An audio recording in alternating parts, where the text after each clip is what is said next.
छत्तीसगढ़ में भले ही कांग्रेस की सरकार चली गई हो, लेकिन भूपेश बघेल का जो पैठ है, जो रुतबा है, वो आज भी कायम है और उनका जो प्रभाव है, उस प्रभाव से पार्टी आला कमान इतनी ज्यादा प्रभावित हुई कि भूपेश बघेल को यूपी के रायबरेली का वरिष्ठ पर्यवेक्षक बना दिया गया और यहां से लड़ रहे हैं राहुल गांधी, चुनावी मैदान में उतरे हुए हैं। तो अब उन्हें जीत दिलाने की जो जिम्मेदारी है वो काका के कंधों पर सौंप दी गई है। ठेठ छत्तीसगढ़िया अंदाज के लिए जाने वाले भूपेश बघेल इन दिनों यूपी में कमाल कर रहे हैं और लगातार राहुल गांधी के पक्ष में माहौल बनाते नजर आ रहे हैं। इस बीच जो अग्निवीर योजना लाई गई थी, इसको लेकर भूपेश बघेल ने बीजेपी पर निशाना साधा। उन्होंने कहा कि जो पिता है जिसकी उम्र 60 वर्ष से ज्यादा की हो गई हो, वो रिटायर होता है तो समझ आता है, लेकिन अब क्या होगा कि जो 18 से 24 साल के बच्चे हैं, 18 वर्ष में वो अग्निवीर में शामिल होंगे और उसके बाद 22 साल के होने के बाद वो भूतपूर्व सैनिक बन जाएंगे, यानी कि उनके पास उनके नाम के साथ दिखाया गया होगा रिटायर्ड सैनिक। इसके साथ ही साथ भूपेश बघेल अग्निवीर को लेकर एक कहानी भी सुनाते हैं, जो काफी रोचक कहानी है। आइए आपको भी सुनाते हैं कि क्या कुछ वो कह रहे हैं। अग्निवीर 4 साल का, 4 साल में आप भूतपूर्व अग्निवीर कहलाएंगे।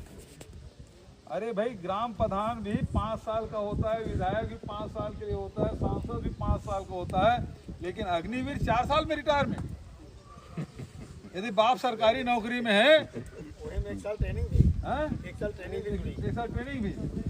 यदि बाप सरकारी नौकरी में है, अपने बेटे अग्निवीर की शादी करना चाहे, 18 साल में जाएगा, 22 साल में रिटायर हो जाएगा, तो लिखेगा क्या कार्ड में?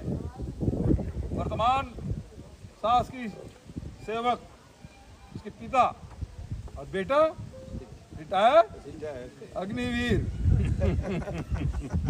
मतलब क्या मजाक बना दिया है।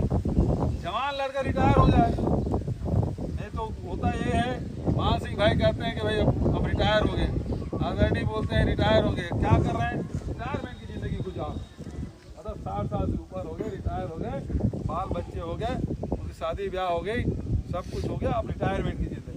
22 साल की उम्र में नौजवान लड़के बोलेंगे मैं रिटायरमेंट की जिंदगी गुजार रहा हूँ। तो बच्चों के साथ, भविष्य के साथ खिलवाड़।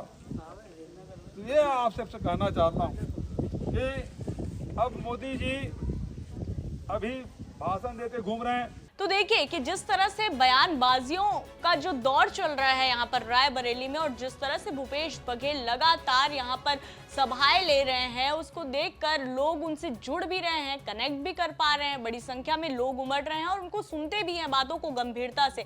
यही कुछ गंभीरता छत्तीसगढ़ में भी उनके लिए देखने को मिलती है। जैसा कि हम लगातार कह रहे हैं कि भले ही सरकार चली गई हो कांग्रेस की, लेकिन भूपेश बघेल को लेकर जो सॉफ्ट कॉर्नर है किसानों, महिलाओं और मजदूरों के बीच, वो आज भी बरकरार है। आपने देखा होगा कि छत्तीसगढ़ में लगातार चौपाल के माध्यम से हम लोगों की जो मानसिकता है, लोग क्या सोच रहे हैं, वो आपको दिखाने की कोशिश करते हैं। और राजनांदगांव के किसानों ने तो एक सुर में ये कह दिया कि भूपेश काका जीत रहे हैं, क्योंकि जो छत्तीसगढ़ के किसान हैं, सभी किसानों ने भूपेश बघेल को वोट दिया होगा। इस तरह से बयानबाजी देखने को मिल रही है। मतलब आप समझिए कि किसानों के बीच उनकी छवि कितनी ज्यादा कहना चाहिए पॉजिटिव है और यही पकड़ और यही पैठ वो यहाँ पर भी, यानी कि रायबरेली में भी जमाने की कोशिश कर रहे हैं और पूरा कमान उन्होंने थाम रखा है राहुल गांधी को जीत दिलाने का। हालांकि 4 जून को जब रिजल्ट निकलकर सामने आएंगे, तब इस बात का भी फैसला हो जाएगा कि पार्टी आला कमान का ये जो भरोसा था भूपेश बघेल पर,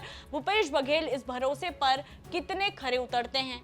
फिलहाल इस रिपोर्ट में इतना ही साथियों। छत्तीसगढ़ से जुड़ी ऐसी तमाम खबरों से अपडेट रहने के लिए देखते रहिए छत्तीसगढ़ तक। जय जोहार, नमस्कार।